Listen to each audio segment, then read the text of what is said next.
చిన్న ఫ్లాట్ బెటరా, పెద్ద ఫ్లాట్ బెటరా? ఇది తెలుసుకోవడానికి నేను చెప్పే ఈ 2 పాయింట్స్ అస్సలు మిస్ కాకండి. చిన్న ఫ్లాట్ని ఏది కన్సిడర్ చేస్తామంటే 1 BHK కానీ 2 BHK అని మనం చిన్న ఫ్లాట్ కింద కన్సిడర్ చేస్తాం. ఈ ఫ్లాట్స్కి రీసేల్ వాల్యూ అనేది బాగుంటుంది అండ్ రీసేల్ ఎప్పుడైనా చేయాలనుకుంటే ఈజీగా రీసేల్ అవుతుంది అండ్ వీటికి మెయింటెనెన్స్ కూడా తక్కువగా ఉంటుంది. ఇఫ్ అట్ ఆల్ మీరు వీటిని రెంట్స్కి ఇవ్వాలనుకుంటే కూడా 1 BHKకి 2 BHKకి మంచి డిమాండ్ ఉంది కాబట్టి ఏం ప్రాబ్లం ఉండదు.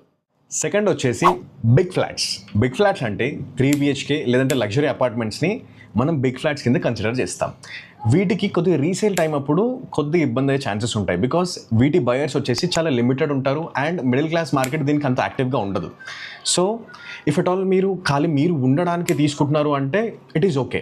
మీరు ఏదైనా ఇన్వెస్ట్మెంట్ పర్పస్ అట్లా తీసుకున్నారంటే ఒకసారి ఈ ఫ్లాట్స్ తీసుకునే ముందు ఒకసారి ఆలోచన చేసుకోవాల్సి వస్తుంది.